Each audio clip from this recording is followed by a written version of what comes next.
में बैठा रहे, कथा के समय घर सोने चला जाए, कहीं भी चला जाए, उसे जागरण का फल नहीं मिलता। ऐसा क्यों है, ये हमें बताती है तारा रानी की पावन कथा। तो आए अब कथा के पार विधान में हमारा आपका पान प्रवेश। एक बार जरा हंसते मुस्कुराते जय घोष लगाए, बिना बातचीत के बोल सच्चे दरबार की जय। तारा रानी की कथा प्रारंभ होने जा रही है। तारा रानी की कथा प्रारंभ होती है राजस्पर्श से। राजस्पर्श जिनके राज्य में हर तरह का सुख था, हर तरह का वैभव था, जिनके राज्य में प्रजा बहुत सुखी थी, जिनके राज्य के लोग वेद और शास्त्रों को मानने वाले थे। पन्नी बचा के रखो, प्रसाद के काम आएगी। अभी कथा सुन लो। प्रारंभ होती है राजस्पर्श। राजस्पर्श जिनके राज्य में हर तरह का सुख था, वैभव था। राजस्पर्श के राज्य में प्रजा बहुत सुखी थी, उनके राज्य के लोग वेद और शास्त्रों को मानने वाले थे। राजस्पर्श का खुद का जीवन बड़ा खुशहाल जीवन था। राजस्पर्श को युवराज का पद दिया, महाराज का पद दिया, काफी समय तक वैवाहिक सुख भोगते रहे, राशि सुख भोगते रहे, सारा जीवन भोग विलास में बीता। और जब बुढ़ापा आया तो राजस्पर्श को अपने जीवन में कुछ कमी महसूस होने लगी। वो कमी क्या थी? राजस्पर्श के कोई संतान नहीं थी। और ये दुनिया का नियम है, संसार का नियम है। जगत जिसको भी मिला है अधूरा मिला है। किसी के संतान नहीं है तो दुखी, किसी के संतान है किसी काम की नहीं है तो दुखी। कोई अपनी गरीबी से बहुत दुखी है, कोई अमीरी से बहुत दुखी है, प्रॉपर्टी झगड़े का दुश्मन बन गई, लोग दुश्मन हो गए इसलिए दुखी। किसी के पास भगवान का दिया हुआ बड़ा पूरा परिवार है, लेकिन व्यक्ति अपने शरीर के रोग के कारण दुखी है। और किसी का स्वभाव इतना गंदा है कि उसके गंदे स्वभाव के कारण ही उसके परिवार के लोग उसके पास बैठना पसंद नहीं करते। बोल सच्चे दरबार की। तो जगत जिसको भी मिला है अधूरा मिला है, जगत जिसको भी मिलेगा अधूरा ही मिलेगा। जगदीश जिसको भी मिले हैं पूरे मिले हैं, जगदीश जिसको भी मिलेंगे हमेशा। भगवान कभी भी किसी को अधूरे नहीं मिलते। और ये संसार जो भी जन्मा है, संसार कभी भी किसी को पूरा नहीं मिलता। जगत हमेशा अपूर्ण रहता है और संसार हमेशा, ब्रह्म हमेशा पूर्ण रहता है और संसार हमेशा अपूर्ण रहता है। बोल सच्चे दरबार की जय हो। इस पावन घटना के बाद माता रानी के पावन कृपा से, मां के पावन प्रेरणा से, अब मां से प्रार्थना की। मां ने पुकार सुनी, राजस्पर्श के एक सुंदर सी कन्या का जन्म हो गया। बुढ़ापे में कन्या प्राप्त हुई। उनके राज्य में एक राज ज्योतिष थे जो भविष्य बताते थे। कहा राजन जरा मेरी इस कन्या का भविष्य बताओ, हो सके तो इस कन्या का भविष्य बताइए। आप सबको मैं एक माता रानी की प्रेरणा से सलाह जरूर देना चाहूंगा। सर्दियों में आप कभी भी जागरण कराएं, ध्यान से सुने। सर्दियों में आप कभी भी जागरण कराइएगा तो दरबार इस हिसाब से लगवाइएगा कि दरबार जो है टेंट के अंदर आ जाए, क्योंकि अभी जीती जागती माता रानी है। हम छाया में बैठे और माता ओस में बैठे। कभी भी कि जी हमें बड़ा दरबार चाहिए, फलाना चाहिए, जितना आप बड़ा दरबार लगवाओ, कुछ भी लगवाओ, लेकिन सर्दी में खास तौर पे, सर्दी में खास तौर पे ठीक है भगवान है, माता रानी, वो एक अलग मैटर है। लेकिन जब दिल से एक जुड़ाव है तो कभी भी दरबार लगवाए, मूर्ति हो कुछ भी हो।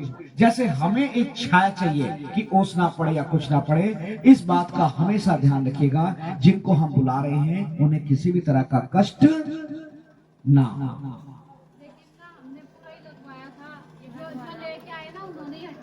बाद माता रानी की पावन प्रेरणा से, माँ की पावन कृपा से जब राज ज्योतिष के पास पहुंचे, राज ज्योतिष ने कहा राजन ये कन्या न जाने कितने जन्मों का भविष्य पुण्य बन करके आई है। इस कन्या का भली भांति पालन पोषण करें और इस कन्या की गाथा युगों युगों तक आई जाती रहेगी। राजस्पर्श बड़े खुश हुए। कन्या को गोदी में लेकर के जैसे राजमहल में पहुंचे, मां ने महिमा दिखाई, एक और दूसरी कन्या का जन्म हो गया। अब दूसरी कन्या को गोदी में लिया, पहली कन्या को बिस्तर पर लिटाया, दूसरी कन्या को गोदी में लिया, फिर पहुंचे राज ज्योतिष के पास भविष्य जाने। राज ज्योतिष ने कहा राजन इस कन्या को अपने आप से दूर कर दो, जमीन में गड़वा दो, पानी में बहा दो, कुछ भी करो, लेकिन इस कन्या को अपने पास मत रखना। इस कन्या को अपने पास रखोगे आपके राज्य में तरह तरह का संकट आएगा, भूचाल आएगा, भूखमरी आएगी और तो आप और महारानी का जीवन भी संकट में पड़ जाएगा। इतना कहा तो राजस्पर्श की आंखों में आंसू आने लगे। कहने लगे राजन एक कन्या को आपने मेरा पुण्य बताया, एक कन्या को आपने मेरा पाप बताया, आखिर ऐसा क्यों हुआ? क्यों एक कन्या पुण्य बनकर आई, क्यों एक कन्या पाप बनकर आई? हो सके तो इसका रहस्य मुझे बताए। तो अब यहाँ पर राज ज्योतिष रहस्य बताना प्रारंभ कर रहे हैं। राजस्पर्श बड़े ध्यान से सुन रहे हैं। आइए राजस्पर्श के साथ हम और आप ध्यान से सुने और एक बार जरा दोनों हाथ खोल करके माँ के नाम का जय घोष लगाए। खोल लोगे है या रजाई में या शॉल में कैद हो गए हाथ? बोल सच्चे, अभी पूरे ऊपर नहीं हुए, बोल सच्चे। बोल सच्चे दरबार की जय।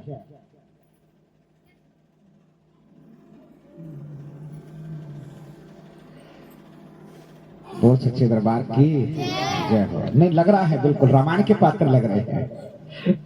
अब इस पान घटना के बाद माता रानी की पान प्रेरणा से राज ज्योतिष बताना प्रारंभ करते हैं। राजन ये दोनों कन्या पूर्व जन्म में देवराज इंद्र की रेणुका शयन का नाम की अप्सराएं थी। बहुत सुंदर थी, बहुत खूबसूरत थी। देवराज इंद्र के दरबार में नृत्य करती थी। इन दोनों अप्सराओं का नृत्य देखने देवराज इंद्र के दरबार में कुछ ऋषि मुनि आए और उन्होंने आग कह दी, राजन हम जरा ऋषि इनका रेणुका शयन का नृत्य देखने आए हैं, जल्दी से जल्दी नृत्य दिखाने का प्रबंध करो।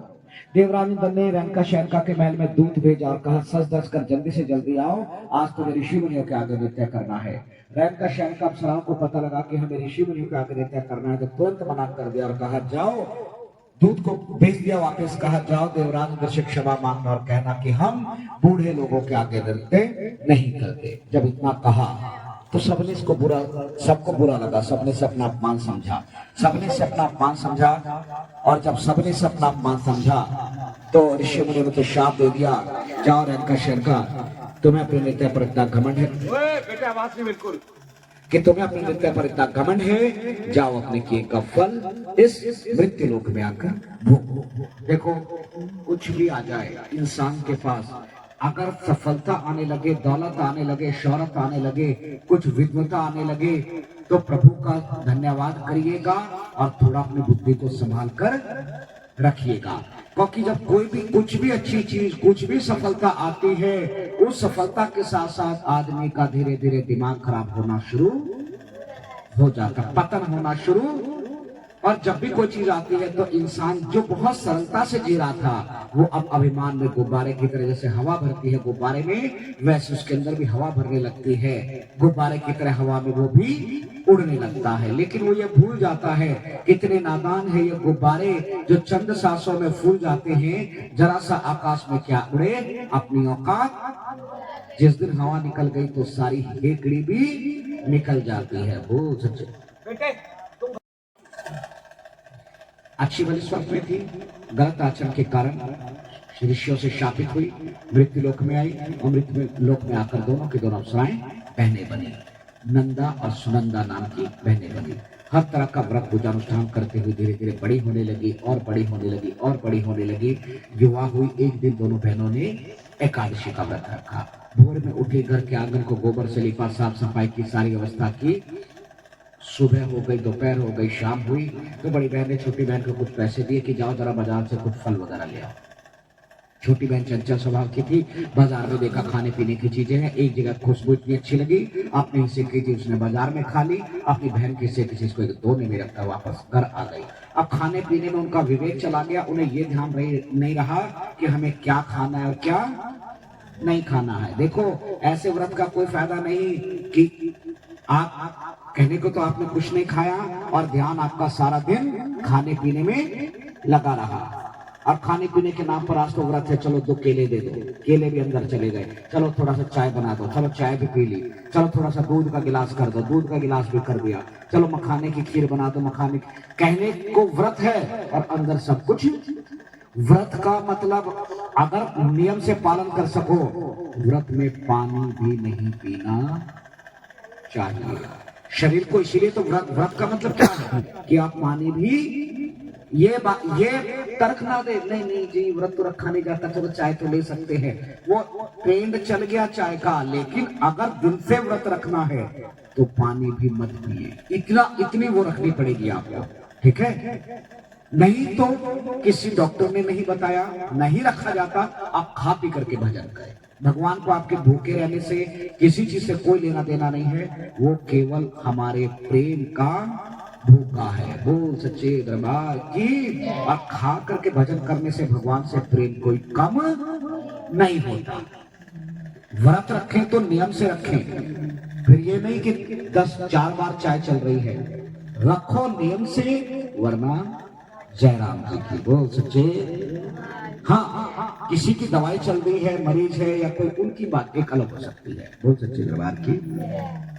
इस पावन घटना के बाद माता रानी के पावन प्रेरणा से, माँ के पावन कृपा से, अब जब ये अपनी बहन के लिए ले आई। खाने पीने में वक्त लग गया, बहन के लिए लिया। बड़ी बहन ने कहा बहन क्या हुआ, आने में इतनी देर क्यों कर दी। छोटी बहन ने कहा बहन क्या बताऊं, मुझसे खुश सहन ना हुई, अपने हिस्से की चीज मैंने बाजार में खा ली, ये तुम्हारे हिस्से की जैसे तुम खा लो। बड़ी बहन ने जैसे दोनों में वो चीज देखी, इतना क्रोध आया, उसने उस चीज को नीचे फेंक दिया, कहा नीच, तूने ये नीच होने वाला काम किया है तो जिसका फल भुगतना होगा। उसने क्या खा लिया था, मार्केट में नॉन वेज खा लिया था। बोल सच्चे दरबार की। इसीलिए जब से हमारे कंट्री में, ध्यान से सुने, जब से हमारे देश में चाइनीज फूड आया है, जब से चाइनीज फूड के नाम पर आप चाहे चाउमीन खाओ, चाहे बर्गर खाओ, कुछ भी खाओ, खाने को कुछ भी खाओ, लेकिन तब से आदमी की सोच का, आदमी के शरीर का, आदमी की हर तरह से पतन होना शुरू हो गया है। पहले ये सब चीजें नहीं थी तो आदमी भी स्वस्थ था और डट के कार्य भी, चाहे जेंट्स हो लेडीज हो, हर कोई कार्य करता था। लेकिन इसने स्वाद तो दिया, लेकिन हमारे आपके शरीर को जो भी लेता है उसको बहुत कमजोर कर दिया है। बोल सच्चे दरबार की। ध्यान रखना, ये जीवन का एक लॉजिक है, जो चीज स्वादिष्ट हो वो शरीर के लिए हानिकारक। बोल सच्चे दरबार की, सच्चे दरबार की। जो स्वाद देता है जीव को, वो अपने शरीर को कहीं ना कहीं कष्ट दे रहा है। बोल सच्चे दरबार की। इसलिए बहुत सोच समझ करके खाएं पिए, तभी जाकर के जीवन आगे सुधरेगा। बोल सच्चे दरबार की।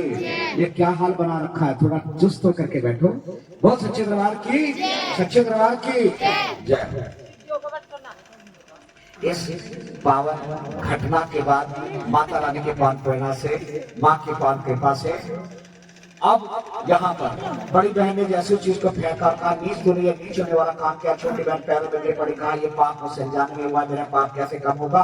कहा कि अगर तुम अपने जीवन का बलिदान दूसरे की भलाई के लिए दोगी, तुम्हारे पाप में थोड़ा कटौती आ जाएगी, थोड़ा रक्षण मिल जाएगा। यहाँ पर थोड़ा रास्ता मिला और यहाँ पर तारा रानी की कथा का पहला अध्याय समाप्त होता है। बहुत अच्छे दरबार की। मैं देख रहा हूँ कि इन दो लोगों के विकेट गिरने वाले हैं, आउट होने वाले हैं बिल्कुल। इसीलिए थोड़ा जागते रहो और बगल वालों को भी जगा। इसीलिए तो मैं कुर्सी पे बैठा हूँ, नीचे बैठता तो पीछे सारे सो गए होते। बहुत सच्चे दरबार की, सच्चे दरबार की, सच्चे दरबार की। इसीलिए जागरण में बस एक सूत्र याद रखिए, ना तो सोना है, ना बगल वाले को सोने देना है। जागते रहो और बगल वाले को भी, जो भी सो रहा है बस हल्की सी कोने मार दीजिए, ताकि 10 किलो मत मार देना कि झगड़ा ही हो जाए। हाँ, सोते हुए को जगाना भी बड़ा खतरनाक हो जाता है। बहुत सच्चे दरबार की, सच्चे दरबार की जय। आइए अगले पावन अध्याय में प्रवेश। इस पावन घटना के बाद सत्युग बीत गया, त्रेता बीत गया, द्वापर का युग आया। सत्युग का युग भगवान विष्णु का युग, त्रेता का युग भगवान श्री राम का युग, द्वापर का युग भगवान श्री कृष्ण जी का युग चल रहा था। पांडवों का वनवास चल रहा था। सभी पांडवों के वनवास के दौरान एक पेड़ के नीचे बड़ी गहरी नींद में सो रहे थे। गहरी नींद में पांडवों को माँ वैष्णो देवी ने दर्शन दिया और कहा पांडवों जिस जगह तुम सो रहे हो उस जगह की तुम खुदाई करो, वहां से तुम्हें कुछ मिलेगा, उसकी तुम स्थापना करो, इससे तुम्हारे जीवन का कष्ट काफी हद तक कम होगा। इतना कहते सपने में माँ अंतर ध्यान हो गई। घबराकर पांडव उठे, एक दूसरे को सपना सुनाया और माँ क्या आज्ञा मानकर उस जगह की खुदाई करी। अब आप में से जो लोग माँ वैष्णो देवी के जिन्होंने भी दर्शन किए हैं, माँ के दर्शन हमें किस रूप में होते हैं? माँ के रूप, हाँ बोलो, पिंडी रूप में होते हैं। माँ वैष्णो देवी के दर्शन कभी भी करोगे किस रूप में होंगे? कितनी पिंडियां हैं? कौन कौन सी? माँ काली बोलो, जोर का बोल लो, माँ लक्ष्मी और माँ सरस्वती, पता होना चाहिए, है ना? माँ काली, माँ लक्ष्मी, माँ सरस्वती, ये तीन पीढ़ियों की स्थापना करनी थी। उस समय के सभी ऋषि मुनि, ज्ञानी ध्यानी, ब्राह्मण समाज, संत समाज, सबको निमंत्रण दिया। केवल पांडवों ने दुर्वासा ऋषि को नहीं बुलाया, क्योंकि दुर्वासा ऋषि को उस समय ब्रह्म हत्या लगी हुई थी। दुर्वासा ऋषि को इसलिए नहीं बुलाया, बाकी सबको बुलाया। पीढ़ियों की स्थापना करनी थी विधि विधान से। सबको बुलाया, मुझे नहीं बुलाया। दुर्वासा ऋषि ने इसे अपना अपमान समझा और पांडवों से बदला लेने के लिए एक बाज का रूप बनाया। पंजे में जहरीला सांप को पकड़ा और आकाश में उड़ते हुए उसी जगह पर आ गए जहां पर पांडव उन पिंडियों की स्थापना की तैयारी कर रहे थे। आकाश में उड़ते हुए उसी जगह पर आ गए। आप जानते हैं जहाँ पूजा पाठ होती है वहाँ प्रसाद भी बनता है। तो आकाश में 3-4 चक्कर लगाए और पंजे में जहरीले सांप को पकड़ रखा है। सोचा मैं इस जहरीले सांप को कहां डालूं। 3-4 चक्कर लगाए और 3-4 चक्कर लगाने के बाद अब आप जानते हैं जब पूजा पाठ होती है वहाँ प्रसाद भी बनता है। प्रसाद रूप में वहाँ एक पेड़ के नीचे गरम गरम खौलती खीर बन रही थी और इत्तेफाक से जहाँ पर खीर बन रही थी ये घटना होनी थी। तो दुर्वासा ऋषि ने जैसे पंख फैलाते हुए चक्कर लगाया तो वहां पर कोई इत्तेफाक से कोई सेवकगण मौजूद नहीं था। यानी कि घटना होनी थी एक पेड़ की गरम गरम खोलते खीर बड़ा कहा था और उसी के अंदर जहरीले सांप को डाल दिया और पंख फैलाते हुए दुर्वासा ऋषि वहां से चले गए। इस घटना को किसी ने नहीं देखा। जब कोई था ही नहीं तो कौन देखता। जिस पेड़ के नीचे खीर बन रही थी उसी पेड़ पर ऊपर की ओर एक छिपकली थी।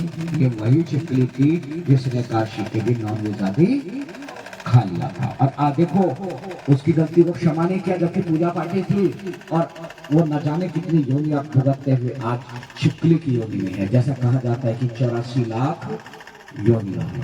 84 लाख योनियां है लेकिन वैज्ञानिकों द्वारा अभी ज्यादा 82 या 83 लाख तक की खोज वैज्ञानिक कर पाए हैं। पूरी 84 लाख योनि की खोज अभी पूरी नहीं हुई है लेकिन है ये फिक्स है। जब शुरू में हमारे वैदिक वेदांत वाले पंडितों ने जब 84 लाख योनियां बताई तो दूसरे लोग दूसरे मजहब के लोग इस चीज का पहले हंसी मजाक उड़ाते थे। हंसी मजाक की 84 लाख योनियां अभी होंगी ब्रह्मांड में। लेकिन खोजते खोजते खोजते खोजते आज वो इस तर्क को सत्य मानता है कि सत्य सनातन धर्म की जो भी कैलकुलेशन है किसी भी रूप में वो सब की सब सत्य है। 84 लाख है का मतलब 84 लाख है। बोल सच्चे दरबार की जय। जय। जरा हंसते मुस्कुराते कह दीजिए गुस्से में कि घूर रहे हो। वो सच्चे दरबार की सच्चे दरबार की। कभी कोई डर भी लगने लगता है। वो सच्चे दरबार की जय हो।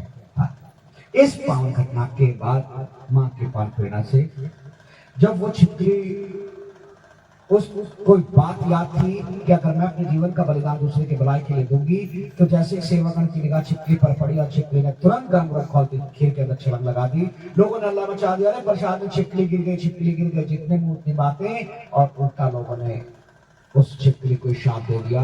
ये नीच होने में तो थी ही, काम भी इसने नीच होने वाला किया है। अगला जन्म भी इसका नीच ही योनि में।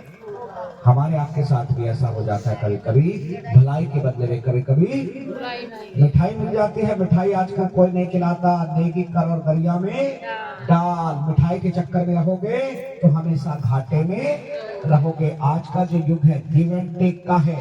आजकल लोग संबंधी वही बनाते हैं जहां से हमारा जरा सा कोई मतलब निकले या भाई ये थोड़ा काम का आदमी है इसे थोड़ा बनाकर रखनी चाहिए। आजकल तो जैसा राजा वैसी प्रजा। बोल सच्चे दरबार की सच्चे दरबार की। इसीलिए नेकी करते रहो और उसे भूलते रहो। लेकिन याद मत रखिएगा आशा किसी से उम्मीद किसी से मत रखिएगा। यहाँ पर अब महामाया की पान प्रेरणा से माँ की पान कृपा से जो शांत स्वभाव के ऋषि मुनि थे उन्होंने ध्यान लगाकर देखा तो सबके सामने खीर के बर्तन को पलटा। जहरीला सांप निकला, छिपकली निकली। सच्चाई समझ में आ गई। अब सबके सब अफसोस करने लगे अरे इसने तो हमारी जान बचाई, हमने उल्टा इसको शाप दे दिया। हमारा शाप तो झूठा नहीं हो सकता। हाँ शाप में थोड़ा संशोधन हो जाएगा। अगला जन्म इसका मानव योनि में होगा लेकिन पालन नीच जाति में नीच कुल में होगा। कोई घाटा नहीं। आदमी होना चाहिए, इंसान होना चाहिए। जात पात बेटे जात पात संसार के लिए मायना रख सकती है लेकिन जिनको भगवान का भजन करना है रामायण में भी डंके की चोट पे कहा है और गीता में भी डंके की चोट पर कहा है। क्या कहा है? जात पात पूछत नहीं कोई, हरि को भजे सो हरि का कोई। तो इंसान होना चाहिए क्योंकि भजन केवल इंसान कर सकता है। देवता नहीं कर सकते, जानवर नहीं कर सकते, कोई नहीं कर सकता। देवताओं ने तो अमृत तक देने पहुंच गए थे यहाँ पर कि अमृत आप ले लो, अमर आप हो जाओ, और ये कथा का जो दिव्य रस है वो हमें दे दो। लेकिन हमारे संतों ने मना कर दिया था। क्यों? अमृत पीने से व्यक्ति की उम्र लंबी हो सकती है, ये कोई बहुत बड़ी बात नहीं है। कोई 70 साल जी गया, कोई 100 साल जी गया, कोई 120 साल जी गया, ये कोई बहुत बड़ी बात नहीं है। आप जिए कितना है, जिए कैसे है, जिए कितने खुशहाल है, जिए कितने स्वस्थ है, ये बात बहुत ज्यादा मायने रखती है। कोई मर मर के जी रहा है तो वो कितनी बार मर रहा होगा, भले वो जीवित है। बोल सच्चे दरबार की। इसीलिए जीवन दिव्य होना चाहिए, चाहे कितने भी वर्ग का हो, दीर्घ हो ना हो वो एक अलग मैटर है, लेकिन जितना भी जीवन हो राजाओं की तरह जिए, राजाओं की तरह। दिन निकले तो राजाओं की तरह, और नींद ऐसी आए जैसे मजदूरों को आती है, बिल्कुल थक हार करके चूर हो जाता है, बड़ी गहरी नींद सोते हैं। तो इसीलिए गहरी नींद, रात को नींद हमारी अच्छी हो और दिन हमारा राजाओं की तरह बीते, शान से बीते, भजन काम सारे जिम्मेदारियां करते हुए बीते, इत्मीनान से बीते। जीना तो इसी का नाम है। बोल सच्चे दरबार की, सच्चे दरबार की। आजकल हमारे पास सब कुछ है, जितनी सुख सुविधा हो गई उसमें एक गड़बड़ हो गई। सुख सुविधा तो हो गई, लेकिन रात की नींद सबकी गायब हो गई। किसी को एग्जाम की चिंता, किसी को पेपर की चिंता, किसी को मोबाइल खोने की चिंता, चिंता तो है ना, किसी को मेहमान के आने की चिंता, कुछ ना कुछ आदमी का प्लस माइनस लगा हुआ है। बोल सच्चे दरबार की, सच्चे दरबार की, सच्चे दरबार की। किसी को रिजल्ट आने की चिंता, बोल सच्चे दरबार की। तो कहने का अर्थ ये है कि जो नींद आनी चाहिए वो नींद हम आपको नहीं आता, और जिसको आप आती है वो ग्रेट है। बोल सच्चे दरबार की, सच्चे दरबार की।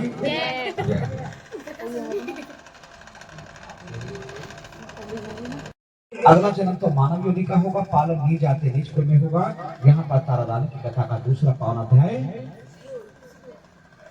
शुरू कैसे होता है? दोबारा शुरू कर दो, 12 बजे तक बैठे रहना, 1 बजे तक चना हलवा भी ठंडा हो जाएगा। फिर कथा में हो ना तो शुरू क्यों? बोल सच्चे दरबार की, सच्चे दरबार की।